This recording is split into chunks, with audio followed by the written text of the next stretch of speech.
Good afternoon. If you're just tuning in, welcome to APAC's Legislative Leadership Summit. I'm Madeline Milka, President and CEO of APAC's, the Asian Pacific American Institute for Congressional Studies. Thank you for joining us as we convene a very timely discussion on how AAPIs are the fastest growing immigrant group.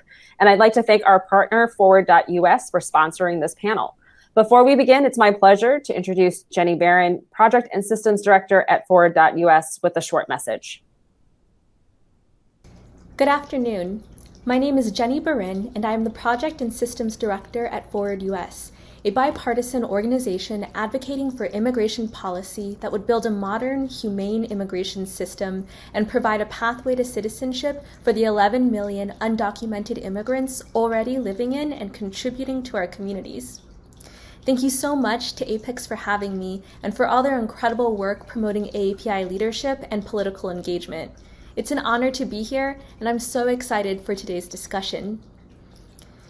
The past year has been a particularly challenging time, as our communities have grappled with the rise of anti-Asian violence, which casts an additional shadow over the instability and grief brought about by the COVID-19 pandemic. But what's shined through is the strength and resilience of AAPI communities across the country. As many of you already know, Asians are the fastest growing group in America, driven in large part by immigrants, who comprise more than half of the estimated 22 million Asians in the nation today. We simultaneously include the fastest growing population of undocumented immigrants in the country, as well as the fastest growing population in the U.S. electorate. And of course, there are millions of AAPI essential workers, many of whom are immigrants serving on the front lines every day to help America survive and rebuild during the global coronavirus pandemic. And although there are an estimated 5 million undocumented essential workers, including undocumented AAPI individuals in the food supply industry and healthcare system, they have been left out of COVID relief because of their immigration status. But let's be clear. We all know there is no true public health or economic recovery from this pandemic without the labor and contributions of immigrants. A major challenge when talking about AAPI issues is how to build solidarity without overlooking the diverse and nuanced identities under that label. Immigration is such a massive issue area, and there are so many different ways that AAPIs might experience the immigration system. Because of this, there is no blanket AAPI immigrant story. My connection to immigration is rooted in my identity as the daughter of 2 Filipino immigrants who came to this country over 4 decades ago. My parents were both born and raised in the Philippines, but their love story began in America, where they would meet shortly after taking that bold step of immigrating to the other side of the world in search of opportunity. In this sense, I have immigration to thank for my very existence. However, because of decades without meaningful reform, our current immigration system has fallen short for so many others. Ensuring that families of all backgrounds can stay safe and together motivates me and drives my passion for immigration advocacy. Immigration touches all of us, whether through our own stories or those of our loved ones and neighbors. For AAPIs, immigration is a particularly powerful connector that helps unite the various experiences under the AAPI umbrella. When I think about the many different voices within the AAPI community and all the power and potential that exists there, I can't help but think about the fantastic panelists you're about to hear from and the coalition of organizations they represent who are united by a shared dedication to immigration. And with that, I look forward to listening to the discussion coming up next. Thank you again to APEX for having me and to everyone for joining. Wherever you're tuning in from, I hope you are safe and well. Thank you, Jenny, for joining us and for all the work that Forward.us does on the topic. I would now like to introduce our moderator for the panel, Professor Gabriel Jack Chin. Professor Chin is a teacher and scholar of immigration law, criminal procedure, and race and law at UC Davis School of Law. He has written extensively in Asian American legal history. His recent work includes the Duke Law Journal article, The War Against Chinese Restaurants, the Boston University Law Review article, A Nation of White Immigrants, State and Federal Racial Preferences for White Non-Citizens, and The War Against Asian Sailors and Fishers, which is forthcoming in the UCLA Law Review. We are so excited to have him as today's moderator. Professor Chin, I turn it over to you. Thank you for the introduction, Madeline. I will now introduce our distinguished panelists, beginning with Kham Moua, who is Director of National Policy for the Southeast Asia Resource Action Center and spearheads their national policy portfolio through policy and political analysis, community engagement, and legislative and regulatory advocacy. Prior to joining SEARAC, Kham was the Associate Director of Policy and Advocacy at OCA, Asian Pacific American Advocates. While there, he helped found the AAPI Technology and Telecommunications Table, the only national coalition focused on these issues from an AAPI framework. Before OCA, he worked on state and local advocacy at Hmong National Development and Hmong American Partnership. Kham is also previously a board member for the National Queer Asian Pacific Islander Alliance. Our next panelist will be Megan Horn Essaheb, who's Director of Immigration Advocacy at Asian Americans Advancing Justice, AACJ. Megan serves as the co-chair of the Leadership Conference's Immigration Task Force and co-chair of the National Council of Asian Pacific Americans Immigration Committee. Megan advocates in Congress and federal agencies on issues affecting Asian Americans and other immigrants, including access to status for undocumented immigrants, family reunification visas, enforcement policy, and appropriations. Before joining Asian Americans Advancing Justice, AACJ, Megan worked at Farm Worker Justice, where she engaged in policy advocacy on immigration and labor issues affecting farm workers. Prior to attending law school, Megan was a member of Teach for America in Miami, where she taught for 4 years. She holds a law degree from Fordham University and a BA from Wesleyan. Michelle Liang is policy manager at the National Korean American Service and Education Consortium, an Asian American organization organizing for racial, social, and economic justice, with a focus on securing a pathway to citizenship for all 11 million undocumented folks, including those formerly or currently incarcerated. Liang was born and raised in the East Bay area before receiving her Bachelor of Arts at Harvard College in History and Literature and Studies of Women, Gender, and Sexuality, with a secondary in Ethnicity, Migration, and Rights. Previously, she was a policy intern at Amnesty International and Kushinga, a mental health organization in Zimbabwe. During her time in school, she was a recipient of the Weatherhead Center for International Affairs Grant, Frank M. Boas Fellowship, Len Thrower Fellowship, Institute of Politics Director's Internship Grant, and a Global Health Institute Summer Fellowship. Pabitra Khati Benjamin is a builder, an organizer, a parent, and a lover of diverse cuisines. Pabitra immigrated to the US from Nepal with her parents when she was 7 and has lived in various states since then. Growing up in a working class household, her passions for community organizing grew out of this experience. Pabitra's life and work are rooted in the community. She began as a youth activist in Wisconsin, building community collaborations on issues of diversity and advocating for LGBTQ rights in the 90s. At the University of Wisconsin, eager to learn about how to shift power, she was trained as a student organizer through the United States Student Association.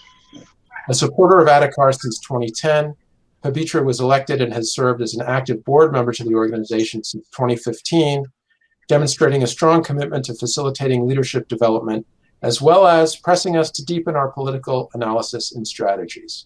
She began as executive director in 2017 and brings to Adhikaar strong and diverse alliances, seasoned and developed over the last 2 decades of her life, blending an intersectional approach to race, class, caste, gender, sexual orientation, and ethnicity. There's much more that could be said about each of these panelists, but let us get to the discussion. Before we begin, I would encourage audience members to use the Q&A section to ask questions that may arise during the discussion, and we'll get to your questions during the audience Q&A. So first, let me ask the panel, what are the top immigration issues that are important to your AAPI community?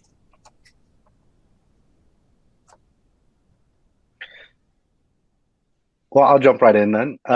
Thanks so much, Jack. At the Southeast Asia Resource Action Center, we work primarily with Southeast Asian Americans who came to the U.S. As refugees post-Vietnam War.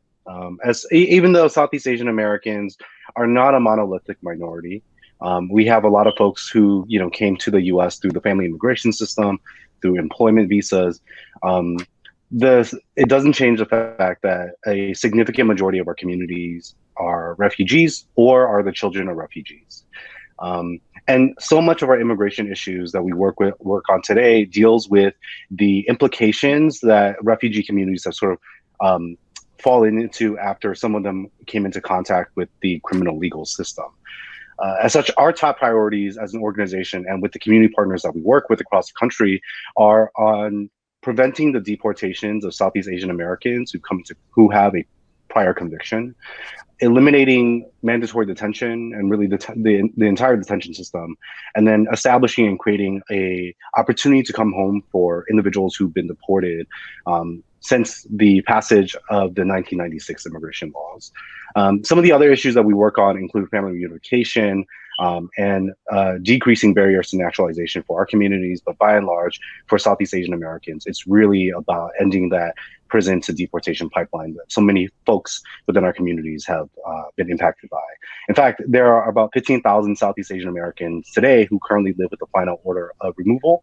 And since 1998, over 2,000 individuals have been deported to either Cambodia, Laos, or Vietnam. For a lot of these individuals, the countries that they are from in all aspects really no longer functionally exist. When the US pulled out of Vietnam and out of the broader region, the Kingdom of Laos fell, the Kingdom of Cambodia fell, and South Vietnam also ended. And as such, for a lot of our populations, they're being deported to countries that they have no connection with, no real ties to, where they may have never been have ever lived, because some of them were born in the refugee camps. And so, for our communities, it's really about ending the deportations by repealing major sections of the 96 immigration laws that have expanded deportations, that have created automatic deportation, that have restricted judicial discretion, and that were retroactive in their application to our communities. Great. I think similar to Kham, I think we have a diverse number of issues that impact our community. Adhikaar is a worker center and a community center based out of Woodside, Queens. And we work mostly with the Nepali-speaking community, which can be folks that are from Nepal, India, Bhutan, and other areas as well. We have a shift in terms of immigration that a lot of our members came in the late 90s, early 2000s, but really in the last decade. And so there are a lot of issues that impact our communities, from asylum issues to refugee issues, but we also have a lot of folks that are here on diversity visas, and that became a major issue under Trump when he was trying to limit the number of folks that were able to come under the diversity visas. Talk a little bit about that with another question. We also have a number of people that are coming over the border and therefore are facing asylum issues, facing issues in immigration detention. We support a number of different cases of individuals, especially with interpretation needs. We also have a lot of students here. So student visa issues, but support with students, H1B issues, and spouses of H1B workers as well. But I think the major issue that we're really concentrated on right now is temporary protected status.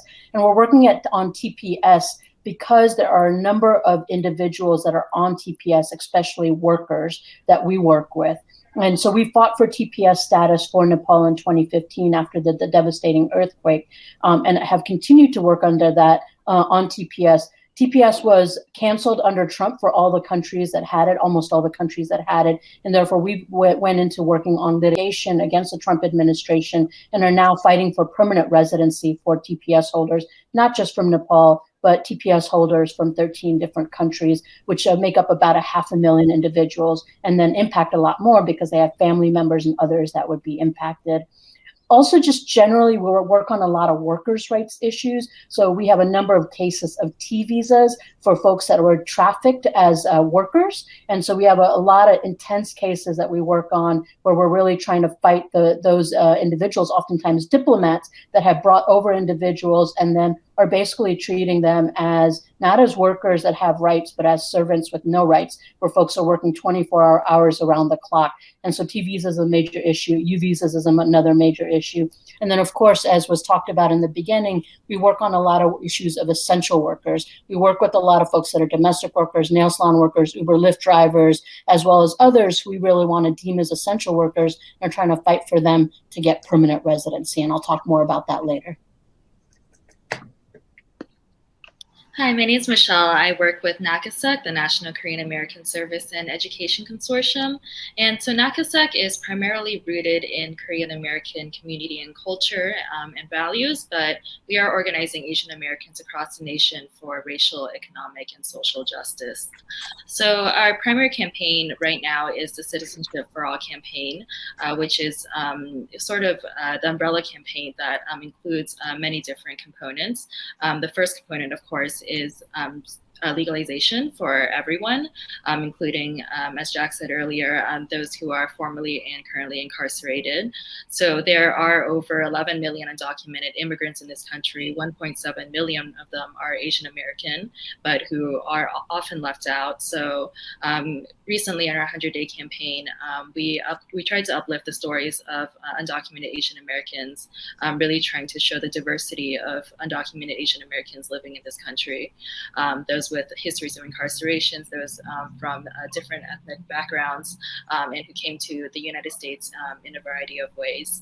Another main issue that falls under our Citizenship for All campaign is adoptees without citizenship. So there are over 500,000 inter-country adoptees in this country. That means individuals who were adopted into this country as children, in our case by US citizen parents.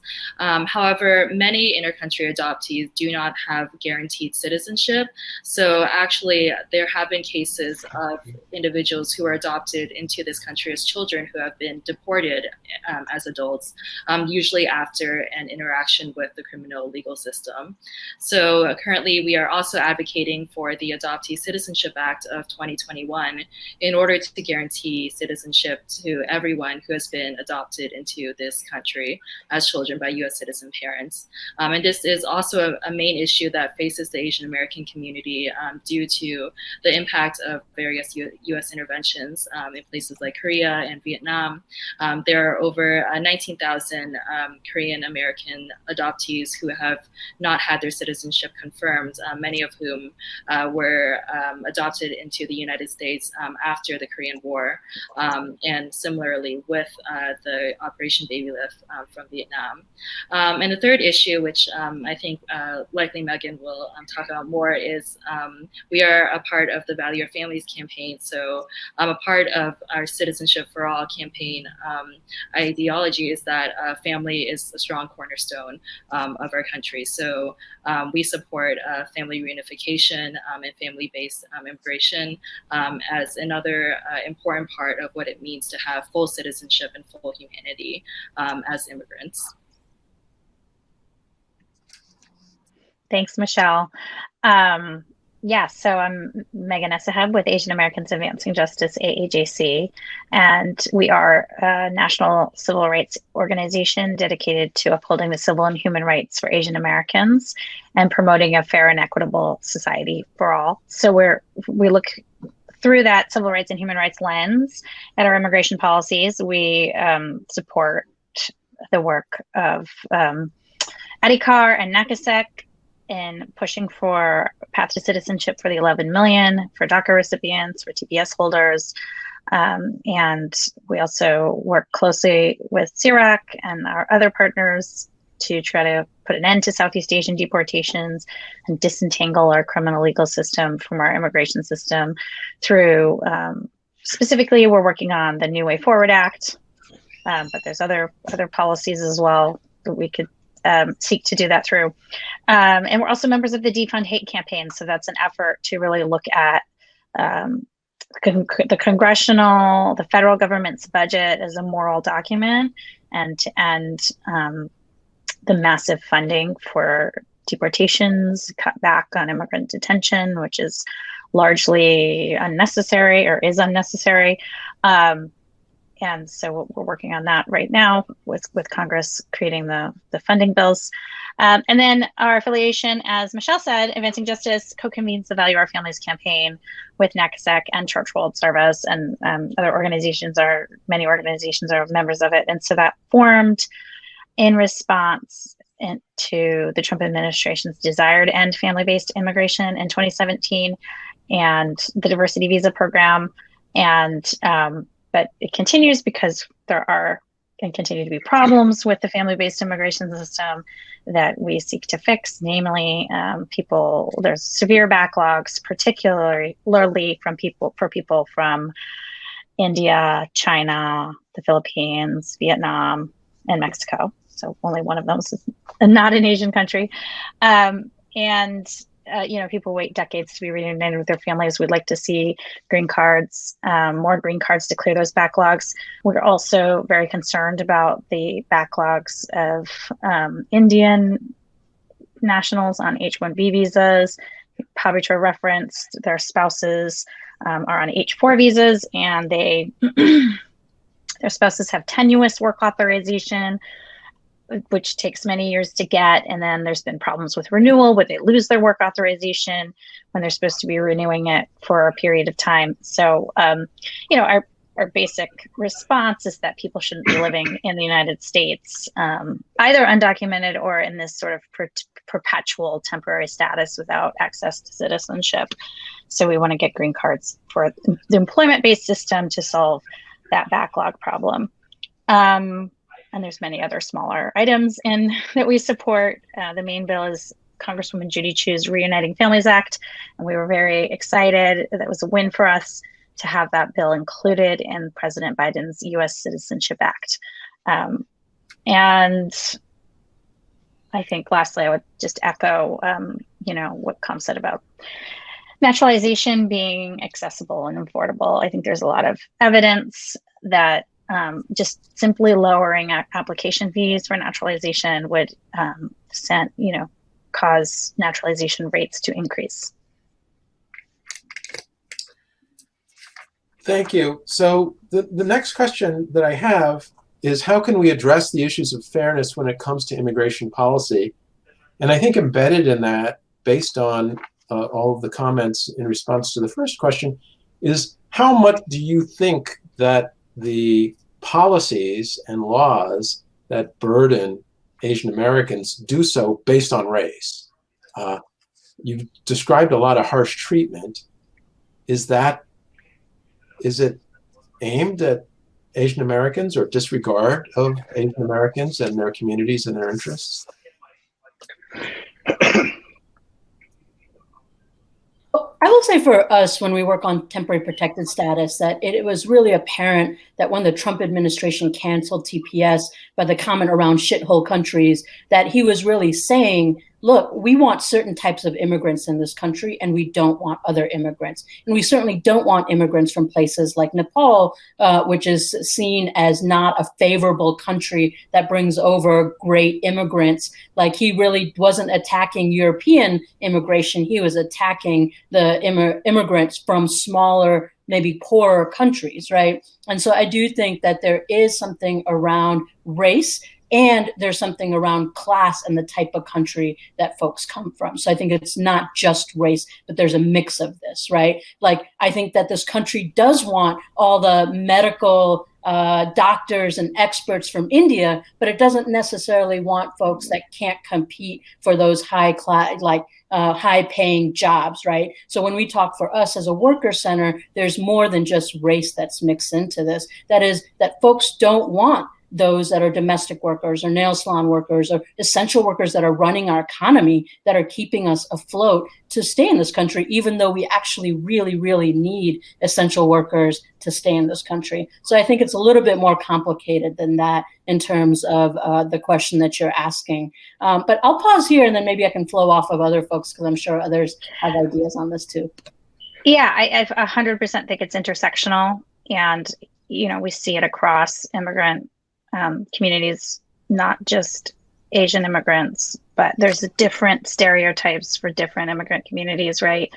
The way that Trump talked about Latinos coming to the US, I'm not going to repeat all the stereotypes, but there is sort of categories, right? And we had the Muslim ban too. So I do think, I agree that it's intersectional and that poverty is criminalized and dehumanized more so than middle-class immigrants, but there's still a racialized element when you see the Muslim ban is just like a very glaring example. But I think even within H1B workers, they're very much middle class, and it's just not a priority for our country to make sure that they have access to citizenship.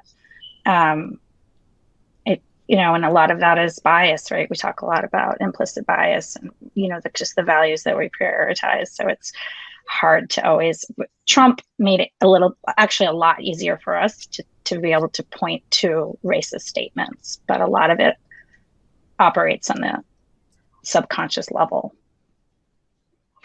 Yeah, I would say that race absolutely has something to do with immigration policy. I think it's nearly impossible to disconnect the two, particularly when we're talking about immigration enforcement.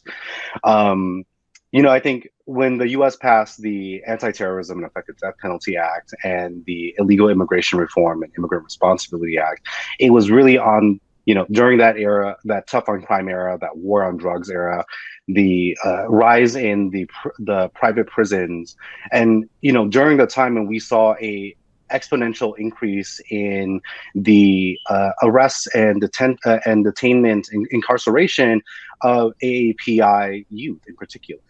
And that has everything to do with our current enforcement system today. When you take out the ability of judges to apply judicial discretion to immigration cases that are coming before them, particularly for individuals who are being removed for criminal conviction, like it's impossible to separate that from the way that, race, in the ways that our criminal legal system chooses to, and who they choose to go after. So many of the Southeast Asian folks who are being deported today are individuals who have convictions from, when they were 16 and who were tried as an adult in Oakland or in San Francisco. People who, for all intents and purposes should have been treated as a juvenile, but were instead thrown into adult detention, incarceration system, and then now are facing, immigration consequences for their past mistakes. Some of these individuals are folks who, have known trouble, have known nothing but hardship their entire lives, have overcome war, genocide, trauma, PTSD, who tried in school, but the schools were unable to, properly address their, post-traumatic stress disorder, and may have, called it ADHD. And in those instances, those kids get pushed out of the schools, pushed onto the streets, get involved in gangs as like their only real means of, protection or mobility, and then get caught up in the criminal legal system and are now facing removals. And so really, so much of the enforcement conversation is how do we restore fairness and discretion back to that system? Like, how do we make sure that we can overhaul the 96 immigration laws and restore due process back to immigrants who are going through the deportation and detention process? Yeah, and I think a lot of what it comes down to is of immigrants being seen as only worthy of coming into this country if they have something to contribute, and usually economically, right? And we can see this a lot with public charge, where those who are public or who are English speaking, who are more wealthy, we're privileged first. We can see this as well with just this whole conversation about legalization, as we've been working throughout. Of course, this year a lot, but also just in past years of trying to legalize the 11 million.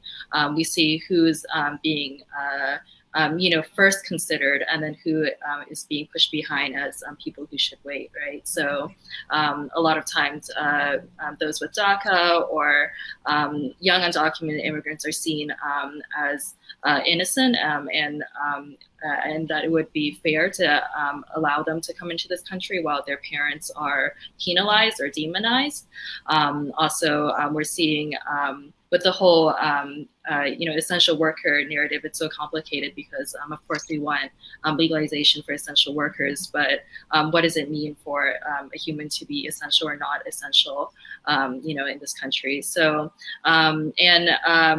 I think that also the reason for a lot of that is that, of course, it's racism and white supremacy. There's this idea of what America should be, and the ideas of fairness are kind of used to contribute to this idea of what America should be and to not deviate too much from that, so that those who are assimilating more are kind of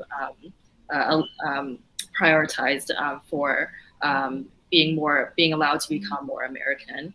I think a final thing I would just say on fairness is that it's really interesting to think about the idea of fairness, because sometimes, I wonder if injustice would be, another way of thinking about it, since fairness is used so often as to pit also parts of immigrant communities against each other, such as it's not fair for these immigrants to come in first versus me, and not realizing these bigger structures of injustice that control whether that control, kind of like Kham was saying, all of these different social structures and social issues that control a person's starting place before they can even reach the line when it comes to topics like fairness.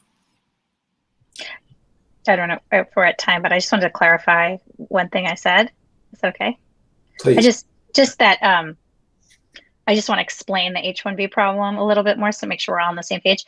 The people, H1B Indian workers are, they have a long backlog, partly because there's a country cap, but it's the solution. Some of the proposed solutions are trying to work around this idea that the far right, that Numbers USA and Center for Immigration Studies, do not want the U.S. to issue one more green card. They want to reduce the numbers, but they have many politicians that they lobby very hard. You can't give one. It's the same thing, for other categories of people, but it's like this idea of like not one more green card, which is like the easiest, most direct solution. So, I mean, that's what we're talking about, is issuing, and they talk about the labor market and they bend over backwards to talk about all these other things, like people immigrated illegally, but for them, they feel the same exact way about legal immigrants. They don't want too many people, code for people of color, coming into the United States. A lot more to say about that, but let's go on to the next question. Why do policy discussions on immigration not include Asian Americans and Pacific Islanders?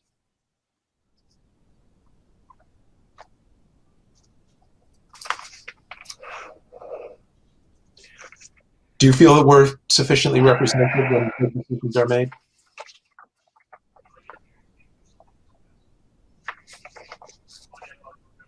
I think all of us are hesitating on this question because it's a broader question of visibility for our community, but I have some stuff to say, but does anybody else want to start first? Please start, Pabitra.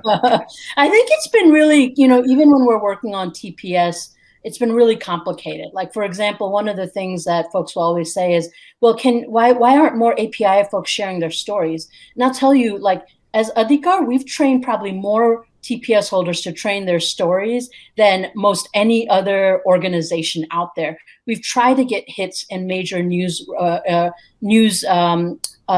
outlets to try to get folks to cover our stories. And these are stories that are heart-wrenching stories, right? And why should it have to be heart-wrenching to even get coverage, right? But I think the main piece is, it's not a lack of us not having folks that can share their narratives or tell their stories or be out there talking to folks, but there's something in terms of wanting to only focus on certain types of immigrants and narratives that already exist to be able to tell certain stories. And when news outlets, for example, come and look for a story, they've already prescribed for themselves in their head what they want and how they want it. And if you don't fit into that narrative, then they don't want to tell that story. So I just think that there's a prescription that news outlets have out there that's not necessarily allowing for us to be able to share our stories, right? And then two, I also think that within the discourse of Congress, that the reality is that when you talk about CAPAC, which has been doing great at trying to cover immigration, there's really a center on CHC, the Hispanic Caucus, to be the first go-to on immigration. And I think that's only something that can change if advocates, not just those of us that work on immigration, but the APIA community says immigration's a major issue. So if we look at like the broader discourse of the APIA discourse that's out there, I don't think we're centering immigration enough. Right. And so I think that as we center immigration more and say, look, we really need to be centered in the discourse, that we would make some headways. Not to say we're not trying. I'm not saying this is like our simple antidote. But I also think that we have to say CAPAC needs to be at the center of the discussion when we're talking about immigration. And we can force that to happen if more and more of us are talking about immigration. I think there's a lot of nuances in what I'm saying. It's not black or white, but I'll leave it there to spawn discussion. Pabitra, I'm gonna ask you a question that's not loaded at all. I don't have a view on this one way or another, but based on, it's interesting to me that the conversation so far has not focused so much on green cards and numbers and backlogs. It's been mentioned, but a lot of other aspects of the immigration system have been focused upon. And Pabitra, do you think, and others too, do you think that one of the things that's going on here is that the mainstream Asian American Pacific Islander organizations are focusing on green cards and backlogs and that sort of thing, rather than on these larger, more complicated questions?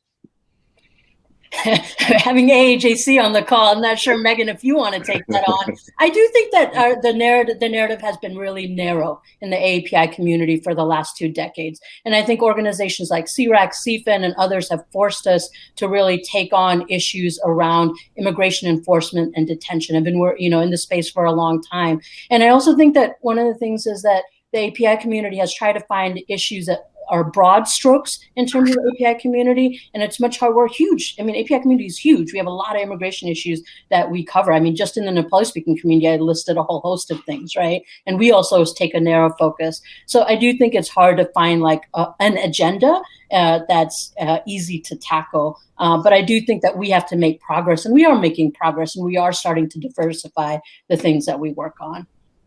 I want to encourage audience members to ask any questions that they have on this or related issues on the Q&A app.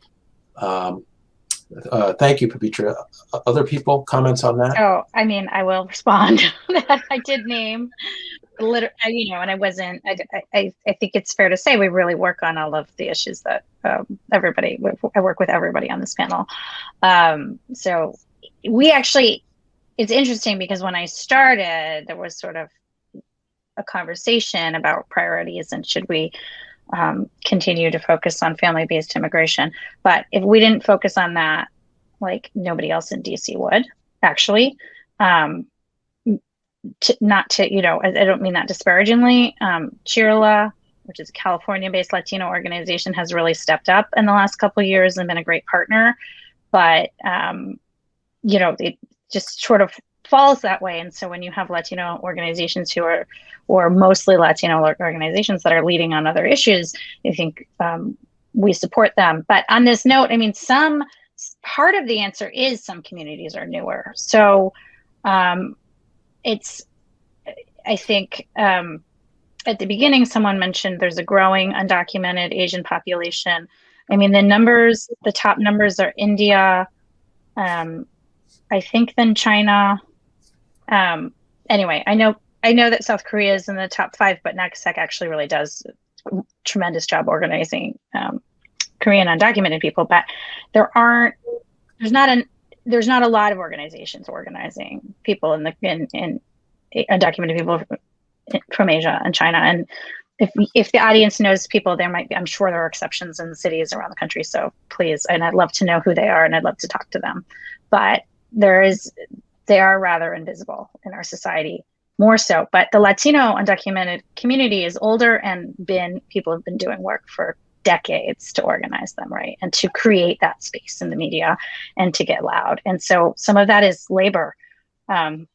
Another community that I have a little bit more tabs on is, people from Burma have been some of the highest numbers of refugees over the last 15 years. And so there's a new organization we know in Wisconsin that's working with Rohingya people. And then there's some refugee serving organizations we work with, but they don't have a lot of voice because when people are very focused on feeding their families and acclimating and learning English, they're not always quick, to have organizations that lift their voices up to the national level. I don't have a ton to add, but I would I echo so much of what Megan and Pabitra have already said. I think, I think there's been significant progress on Southeast Asian American immigration issues over the last decade. I think certainly comparing, where the issue is now nationally to where it was when, Congress was trying to pass the first comprehensive immigration reform bill, it's night and day, really, in terms of, who is willing to champion the issue in some of the policy spaces. And which Asian American and Pacific Islander organizations are also with us to push the call to end deportations. But, I think Pabitra's so right that our communities are just so different. And in all the years of work that I've done, it's been so difficult to find a unifying thread between so many of the different Asian American and Pacific Islander communities when there are just so many different needs. I think, we face significant hurdles, even in issues of like data segregation or of language access. I think whereas other communities may have, things that assist, such as one language that they can sort of organize and coalesce around, like Spanish. I think for us, like, we have to deal with the multitudes of different languages that that our communities speak, organize them, try to bring them to the table, and then at the same time make sure that they're being represented. I think it's telling even that in this conversation on AAPI immigration, we don't have a Pacific Islander person here talking about Pacific Islander deportations. I think is testament to that how difficult it continues to be to have enough space and enough time with everyone and the various diasporas to be able to have a consensus on our immigration issues. I agree with everyone that, there's a lot of factors that contribute to this. I think two words that people have said that stand out to me are prescribed and also stereotypes. I think there are stories and ways of inhabiting our bodies that are prescribed to us. So in some senses, we silence ourselves, and in other ways, also because we're not this story is not readily available. Other people might also leave us out. So actually on a march that Nakasak recently co-organized, we were receiving posters of immigrants as essential workers posters, and we realized there wasn't an Asian face on them when people were designing them. So it's just when people often think of immigrants, they might not think of Asian Americans, and also the other way around. So part of it is, collective education, right? So education on all of our histories and all of our stories, and also just using that as a way to challenge the way that there's already kind of divided roles and stories that we each are supposed to occupy, which is also a way of dividing the movement. So if we have this set of serious challenges and simultaneously a set of challenges in organizing and acting in a unified way, what is practically the right move for engagement, or the set of moves for engagement. Concretely, what can we do to make sure Asian Americans and Pacific Islanders are represented in policy discussions, represented in thinking about solutions, and how can we get some concrete changes done? And with regard to that, another thing that I think about this conversation is that a lot of people have mentioned the prior administration.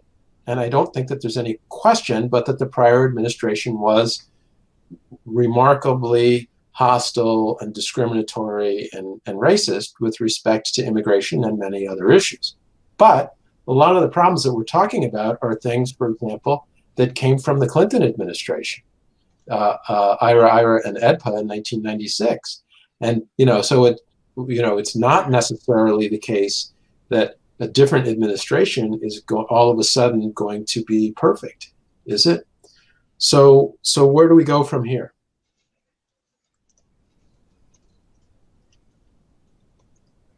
Megan, you want to start? Sure. They chatted. I had to start. This administration is influenceable, I guess, if that's a word. I think they're open to have conversations. It's a huge change. We have access, and we need to use that access. And people need to engage right now. Right now, we're in the honeymoon period. They want to make us happy. I would say the Secretary of Homeland Security, Ali Mayorkas, is looking to make the advocacy community happy. I don't know if that'll last forever. And we have to be loud. And I guess we have an example, right? The president tried to walk back. He had committed to raising the refugee presidential determination from 15,000 to 62,000 for this year that Trump had set. And then he tried to walk it back using the border as an excuse. And advocates, mainly led by the faith community, got really loud, but a lot of other organizations, including those here, echoed that. And I think it was just last week, issued the original promise of 62,000. And now they're saying maybe they won't be able to actually admit 62,000 refugees. So we have to keep up. But I mean, if you're not, get involved with an organization, you can join our campaigns. There's ways to get involved, but one way is through your member of Congress, right? KPAC, as was mentioned before, led by Congresswoman Chudy Chu, already met with the president, and she named the Asian American priorities that she receives from community. So, Congress is also a way to engage even to the Biden administration. They send letters, they have meetings. You can tell your member of Congress, your senator, to get louder about XYZ. Yeah, and I think I agree with Megan. There's, all of our organizations on our websites, we probably have ways to get involved. You can contact your member of Congress to work on the variety of issues that our organizations are working on. You can also just share on social media.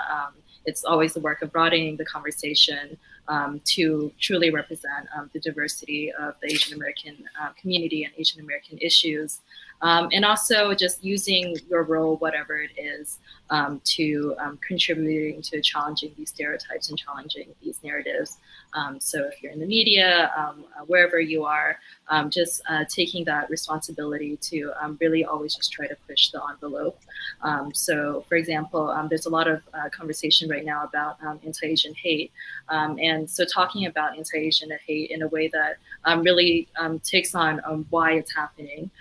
So how it is really caused by a long history of xenophobia, and also just seeing us as perpetual foreigners, but it's also connected to continual deportations of Asian Americans and immigration issues. But really just participating in this conversation that is always trying to connect the dots and to really not talk about things in isolated incidents. Because when you talk about things as isolated incidents, and often what happens is that it's in the news 1 week, and then when it passes, the next issue comes up, and then the light focuses on the next issue.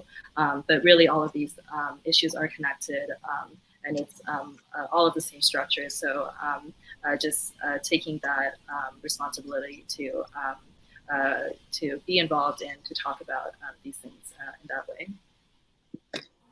So I want to stir up the pot a little, not because we don't need Biden's administration on our side right now. We certainly do, because a lot of TPS actually rests on his administration.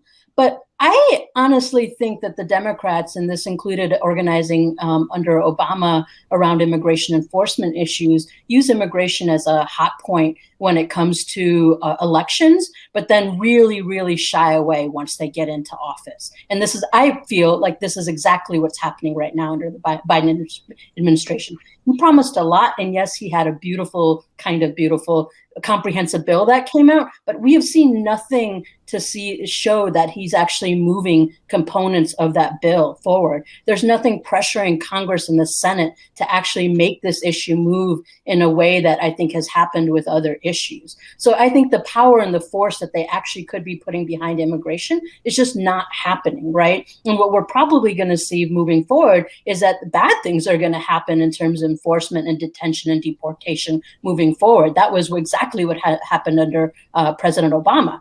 And so I think that the reality is we don't have any party that is truly a pro-immigrant party right now. And it's not for the lack of trying. I know Nakasak and others were on the ground during elections and getting people out to vote. So it's not a matter that immigrants who have the ability to vote right now aren't voting. It is that it is such a hot debated issue between the parties that the Democrats are really scared, and they don't move in a way that they need to as boldly on immigration. And that's just my perspective. Maybe rocking the boat too much, but I would like to see more action right now in the first year. I mean, yes, they took it on and said, here's a great bill, but writing a great bill doesn't mean anything in terms of the livelihood people that need citizenship, that all people need citizenship. It's a bill. That's it.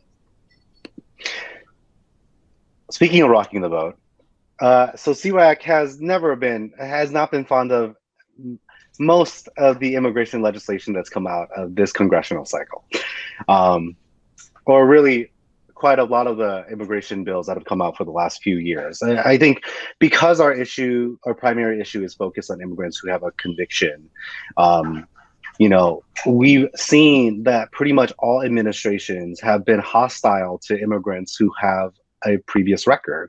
Ever since the 1996 immigration laws have been passed, we've seen an increasing number of people get removed and deported. And we've seen an increasing amount of pressure on foreign countries to repatriate individuals who they don't want back, right? Like Laos, Cambodia, Vietnam, these countries don't want our people back. But we still see the Obama administration, the Bush administration, the Trump administration go after these countries to find some way to pressure them to take people back.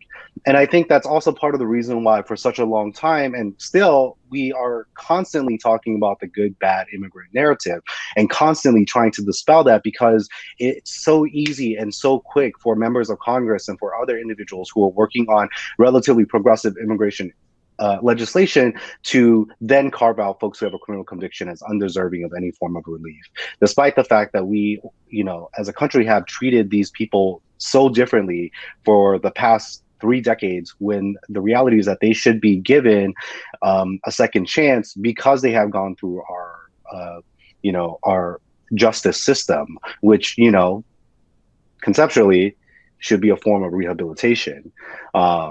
So, I think that none of our administrations have been particularly great. I think, the nice thing is that, for this one, there have been some efforts taken to demonstrate and to show that they are trying to listen. I think even though the moratorium on deportations was, caught up in the courts, the fact that it didn't completely carve out immigrants who have a criminal conviction, is symbolic, and that there is an effort for them to try to move differently. I think the fact that the first interim guidance didn't include, gang provisions, as a public safety consideration was was a decent step, despite the fact that the second February guidance included it. So I think there's some room here for this administration to that they've shown that they're willing to at least try to address some of this work. And I think it becomes particularly important, given their commitment to racial equity, to understand the needs of AAPI communities and how we've really for such a long time been shut out or been a back burner in the racial equity conversation. Can I Just, yeah. you go. No, go ahead. I don't want people to think that I'm defending the administration. There's a lot of reason to be angry always, but my concern is mobilizing people to act. So that's my experience in DC has been that it doesn't take that many constituents to meet with a decent member of Congress to push them to action. And so I've experienced anger leading to apathy. None of these people do things because they believe it's the right thing to do, even the good ones. It's always a political calculus. So if you're not telling your members of Congress and your senators what you want and telling them loudly and telling them often, they're not going to do it. But sometimes they do it. And the new class of progressive people of color elected in Congress are better. They're younger. They're better on race. And it gives me hope. I mean, I will say that for Congress, and to their credit, we've seen progress on immigration and particularly enforcement immigration over the last decade. The fact that the New Way Forward Act has been reintroduced is telling. That it has a relatively decent number of co-sponsors is really telling. I think that Representative Chuy Garcia's amendment to the American Dream and Promise Act and the amount of co-sponsors that they got into that amendment was a really big indicator, and probably something that we wouldn't have seen in 2012 or 2013. So slow, but there's been some progress, and I think that at least on our end, gives some semblance of hope. Yeah, I also think that our APIA representative, like Representative Jayapal, who comes from the APIA, from the immigrant rights movement, as well as even Representative Meng, who represents our district in New York, them speaking out on immigration has become more and more, and centralized APIA folks within the immigration discussion more. I also want to say, I think that it's hard in these panels because it's black and white. It can seem black and white. So I'm trying to add another perspective. But I do think that the Biden administration, because of the work that we've done as organizers, as advocates, has been able to progress in a way that the Obama administration couldn't even. And so I do think that there is a lot of opportunity right now, that there are great people in the administration that really want to make progress. And it is on making sure that the administration and the advocates and the organizers and the people that are impacted really work together to make sure that we can make even more progress. But I also want to say there's a lot of back and forth always on what's possible and what's not. Like in the Senate right now, it's a constant debate of, well, if we're going to move something pro-immigration, then we got to take compromises on the border. And I don't know how much of that is a reality versus just kind of places where people get stuck. And I think, what's really possible versus what we really need and want is not necessarily a discussion we always have to have. We have to go for what we really want. So I think I'm hearing from this conversation that one of the important things that has to happen in the short, medium, and long term is increased AAPI political engagement. If we want to get members of Congress and senators to do what we want, they have to be concerned that we're going to vote in a particular way. I'm also hearing that there's at least a belief on the part of the Democratic Party, and perhaps on the part of the pro-immigrant wing of the Republican Party, that at least there has to be a dichotomy between the good immigrant and the bad immigrant.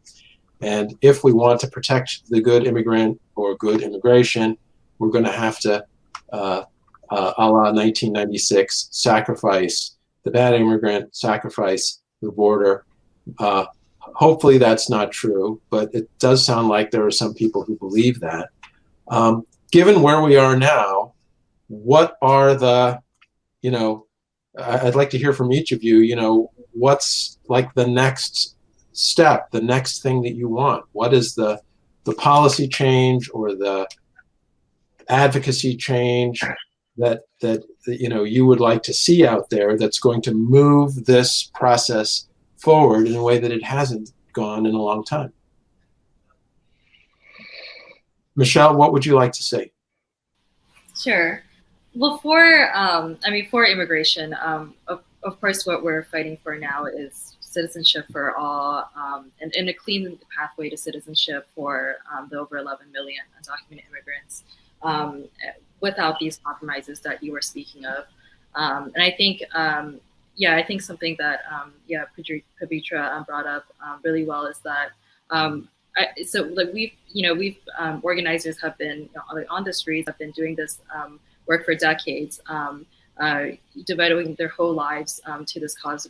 A lot of times because they have to, because of the realities of lives that undocumented immigrants, people of color have been living. So we really want politicians to show this same courage and also think not just of the political calculus, political realities, but to think of millions of people's lives when they're writing legislation and passing bills. To get a little more into the weeds, they have a really great opportunity right now with all of these recovery packages that are going on to pass a clean pathway to citizenship. Politicians like Pelosi, Speaker Pelosi, Leader Schumer, they have the power to whip the Democratic caucus, the 50 votes in a recovery package to pass a clean pathway to citizenship for many, many people. As you know, we've been out here every day for the first 100 days of their campaign. Organizers have been, yelling at Vice President Kamala Harris's house. The organizers on this call have also been working very, very hard. So, and then of course, the people who are not represented, the most impacted people, and the way that they've had to live for decades. So we're just really asking politicians to take this opportunity to create meaningful and impactful legislation that really considers people's lives and not just a political win for them. Anybody else want to jump in on that question before we turn to questions from the audience? Yeah, I'll jump in. I think for us, we're, what we really wanted as an organization through our membership was citizenship for all, undocumented folks, TPS holders, DACA with no compromise. And I think that's what we've been fighting for, but we have for sure focused on the issue of temporary protected status holders, because if we don't keep that focus, then that focus will be lost. And so for us, it is a concentration within that is TPS holders, all TPS holders under HR 6 and SEARAC in the Senate that find a pathway to permanent residency. I will say we are also on board that we really feel like Senator Schumer and Representative Pelosi, Speaker Pelosi really need to whip the caucus to get it in the reconciliation package. If we can't get to that 60 vote, then what we really feel like is a path forward is the reconciliation package, as Michelle said, to try to make sure that we can get citizenship for all, including TPS holders, within reconciliation. We believe it's possible, and we believe that the Democrats have to work harder to get there. I will also say, just to kind of work a little bit, it's not just what we want, though, is the other complexity of all of this is for those of us that are doing membership-based work, where we're working with impacted individuals, it is really complicated to break down a lot of these policy-related issues to members. Because what we want to do at Adhikaar is really have the solutions come from members. And to do that, that takes a lot of work. It's not just DC advocates or even us, immediate as the ED, saying this is what we want, but rather the membership working with one another to really drive what it is that we need. And that takes years and years and years of work and community solidarity to be able to get to that place. And that is a part of also the broader work, and it's not just about the advocacy agenda. Yeah. Oh, sorry. I was going to ask you, Kham, how can Asian Americans get more involved in crimmigration conversations? And how can non-Southeast Asians be allies when it comes to interior enforcement and deportations? I think certainly Southeast deportations affect Southeast Asians in a very particular and specific way. But I think, the reality is that deportations also affect the broader Asian American and Pacific Islander communities. I think if we look at just the sheer data, I mean, there are thousands of other Asian Americans who are deported yearly as well. And so the reality is that this isn't, it's not just a Southeast Asian American issue. I think we have a very specific angle and frame on this issue, but this is an issue that affects all of our communities. I think, I'm so glad that Pabitra brought up the issue of solidarity. I think we've seen it happen in this administration before. I think, and it's worked, right? When the Department of Homeland Security pulled community organizations to talk about, anti-Asian violence, so many of the organizations that were present talked about how Southeast Asian deportations is a form of state violence and violence against Asian American communities. And that was really part of the impetus for why the Department of Homeland Security and Immigration and Customs Enforcement also, continue to meet with our organizations and our coalition to have a broader conversation about the impact of deportations in our communities. So I think, in so much as we have asked for congressional members and for the administration, I think there's always the strong ask for our broader AAPI community to make sure that as we're talking with policymakers and as we're talking with people who have power to really make change, that we also intentionally bring people to the table. So on our end at SEARAC, when we were asked to curate a list of organizations to talk about the interim guidance, part of our intentionality was making sure that we had broad AAPI representation and not just, Southeast Asian representation when we were talking about that particular conversation. I think, and if you'll give me just 30 seconds, I think, also congressionally, we understand that it's a very difficult political landscape, right? Like there's no going around that. We know that the 2022 elections are going to be extremely difficult for, those who are currently in office. But, it doesn't change the Democratic Party. It doesn't mean that the Democratic Party cannot, not include bad enforcement provisions in their legislation. There are marker language that they can pull from other bills like the New Way Forward. I mean, it is a very conscious decision for them to include, language around gangs or around, juvenile adjudications when they could be doing really great things like how they redefined conviction in the U.S. Citizenship Act. I have two more questions, and I'm going to ask folks to just give a couple of sentences answers to this so we can turn to your closing remarks. Megan, what would you like to see from corporate partners to help push progress for the AAPI community? And Pabitra and Michelle, have you given any thought to what county, local, municipal governments might be able to do to help the AAPI Native Hawaiian community? Megan, can you address quickly what would be nice to see from corporate partners? Corporate partners should give money to your organization. More organizations. They should give money that's what do we call it? General support for the projects that the organizations want because they know best, and certainly to grassroots organizing, which a lot of people don't understand if they're not organizers or in social justice movements, but that's the only way we're going to see changes, by building power from the grassroots up. So you're not urging sort of Citizens United campaign contributions with strings? Right. Okay. Exactly. Got it. Adhikaar and Michelle? We do not work with Native Hawaiians. I have personal thoughts on this, but as Adhikaar, we do not have, that's the question you asked, we don't have a stance on that. Michelle? Yeah. We also, we don't work with Pacific Islanders or Native Hawaiians. We don't want to speak for them. But I think, I think that's a really important place to put the spotlight on because, even as in this panel, when we talk about, it's often like AAPI that overshadows Pacific Islanders and Native Hawaiians segmenting. Okay.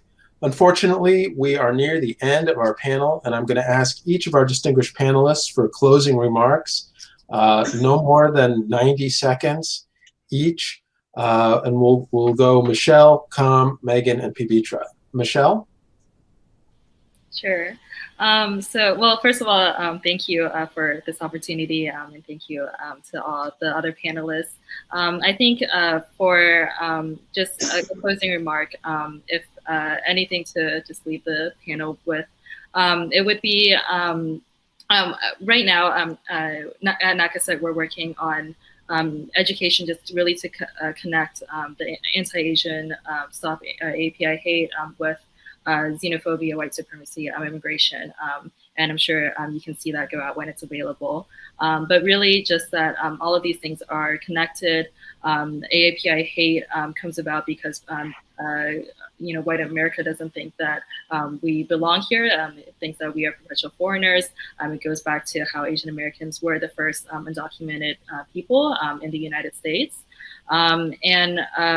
Really, all of these issues are connected, and we can't talk about stopping anti-Asian hate without tackling white supremacy and without tackling all of these systems that affect our communities.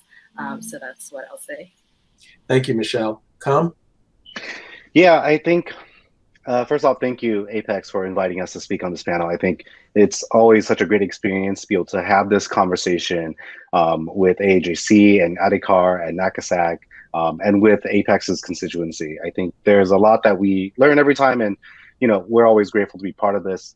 On our end, enforcement isn't something that just affects Southeast Asian American communities. I think our communities have a very specific experience because we understand that when we talk about AAPI immigration, it means our communities are nuanced. We come through various ways. And for Southeast Asian Americans, it was really forced migration to the US with poor resettlement policies that prevented that really worked to prevent the creation of ethnic enclaves because of the way that our refugee resettlement policies were, that further entangled our community within the criminal legal system.